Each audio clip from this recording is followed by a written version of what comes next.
The very first time Harry Potter met Severus Snape, Rowling had already decided exactly who Snape really was, and she made sure you would never suspect it.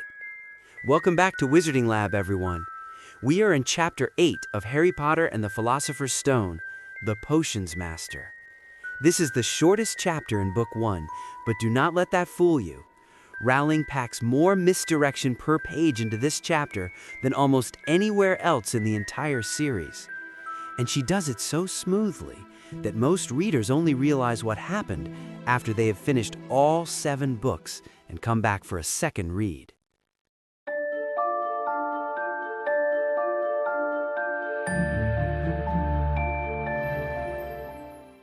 Before we get to Snape, though, the chapter opens with something wonderful.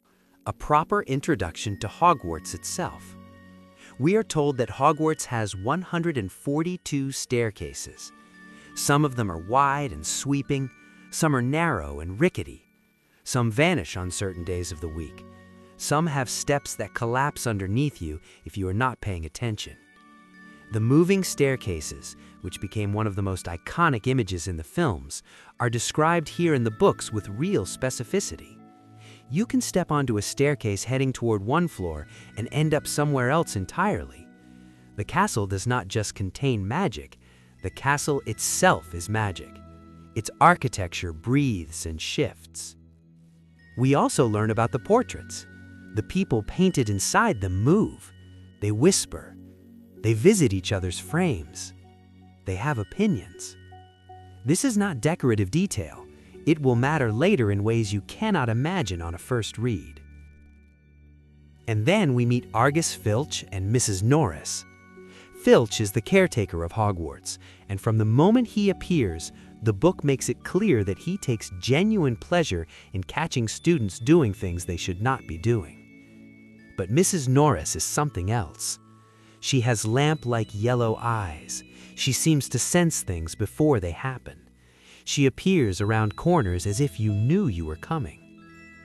Now here is something I personally believe, though there is no confirmed canon fact to back it up. Mrs. Norris is not simply a cat. If you come back to this chapter after you meet Crookshanks in Book 3, after you understand what an animagus is and what a magical creature can actually sense and perceive, you read Mrs. Norris differently. Whatever she is, she and Filch deserve each other. The chapter then moves through a rapid sequence of introductions to Hogwarts classes. Astronomy. The students observe the night sky from the top of the astronomy tower, tracking the movements of stars and planets. Herbology with Professor Sprout, who we'll get to know much later. History of magic with Professor Binns. Binns is a ghost. He died, simply got up the next morning and began teaching as if nothing had happened. His classes are described as almost unbearably dull. Harry struggles to stay awake. Ron gives up entirely. I have to confess something here. Of all the subjects at Hogwarts, history of magic is the one I would most want to take seriously. The magical world has been hidden alongside human history for centuries. That story exists. Rowling clearly built it. We just never get the version of it that is actually alive and interesting because Binns refuses to make so. Charms with Professor Flitwick, who stands on a pile of books to see over his own desk. Flitwick is warm, enthusiastic, and genuinely delighted by the subject he teaches. I really like him. Then there's Transfiguration with Professor McGonagall, who is the precise opposite. Iron-disciplined, demanding, and treats each student identically regardless of fame, status, or surname. Harry discovers quickly that being the boy with the lived earns you exactly nothing in McGonagall's classroom. Now, let's move to the Defense Against the Dark Arts with Professor Quirrell. And here is where Rowling begins to do something very deliberate. Quirrell's classroom has a strong smell of garlic. Quirrell wears a large purple turban wrapped around his head, which he claims was a gift from an African prince in gratitude for helping him deal with a zombie problem. Fred and George Weasley suggest that the turban must be full of garlic. A first reader absorbs all of this as background noise. Slightly odd teacher, nervous manner, weird hat. Moving on. But come back to this after finishing the book, after you know what is underneath the turban. The garlic is not a nervous habit or a cultural affectation. It is a ward. It is a protective measure. Quirrell is trying to keep something out, or at least slow its progress, using one of the oldest and most deeply embedded symbols of protection against evil in European folklore. Garlic as a defense against malevolent forces is rooted in Eastern European tradition going back centuries. In Serbia, Romania, and other parts of Eastern Europe, it was placed in the mouths of the dead during burial rituals to prevent them from rising as vampires. When Bram Stoker wrote Dracula and Gothic literature entered mainstream British culture, garlic became a fixed symbol of protection. Rowling knew this. She placed garlic in that classroom because garlic is what you use when something dark has gotten too close. Quirrell is trying to hold the line. Now here is something important that in the movie seems misleading, and I want to name it clearly because it matters. In the movie, when Harry first meets Quirrell at the Leaky Cafe, Quirrell is already wearing the purple turban. He wears it from the very first scene. But in the book, it seems like that's not the case. In the book, Quirrell arrives at Hogwarts and begins wearing the turban there. Before Hogwarts, no turban. The turban is not a quirky fashion choice.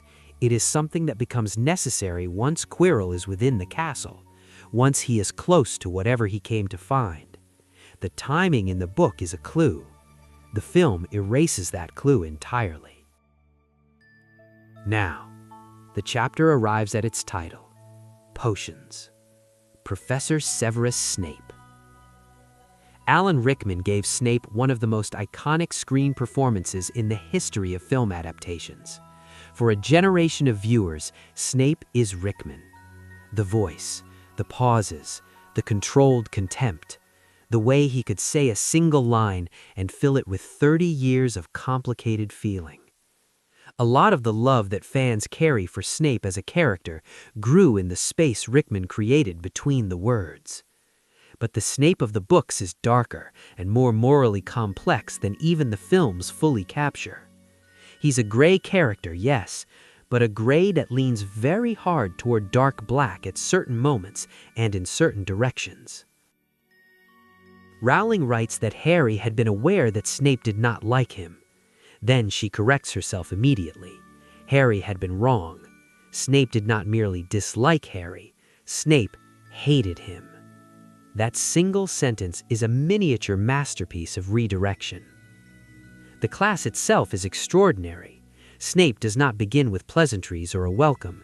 He begins with a speech designed both to establish his authority and to plant seeds that will germinate over years of reading. He says something like this: I can bewitch the mind and ensnare the senses.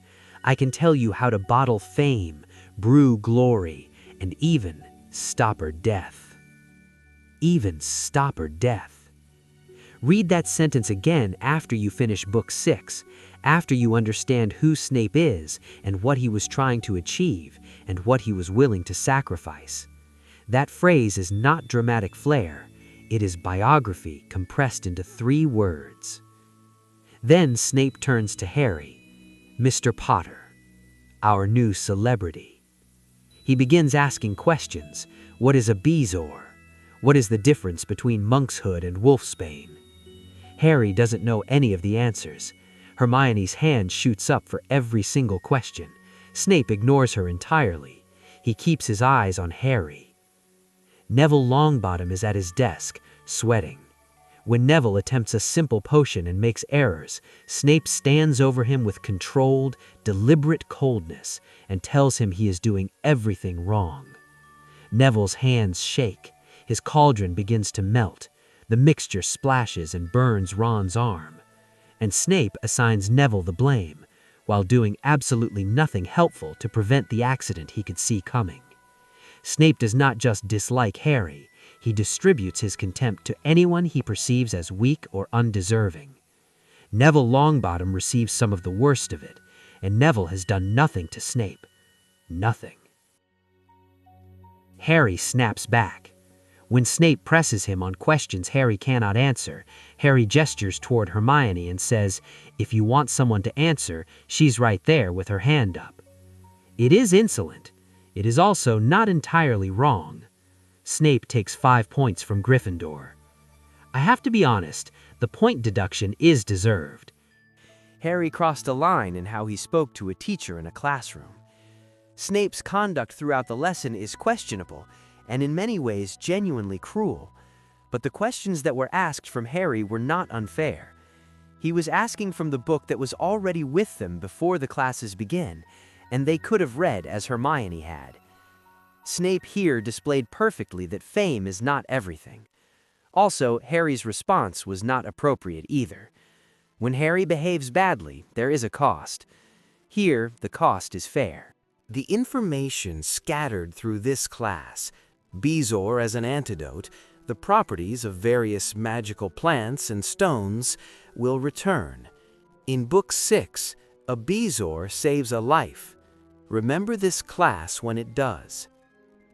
And so, Chapter 8 ends. The shortest chapter in Book 1, but inside it, 142 staircases, a cat that may be more than a cat, a teacher wrapping garlic into his turban and hoping it holds, a speech that predicts its speaker's entire fate, and a classroom confrontation that the whole wizarding world thought it understood and almost none of it did. Stay with us. Chapter 9 is coming, and the castle is about to show us something new.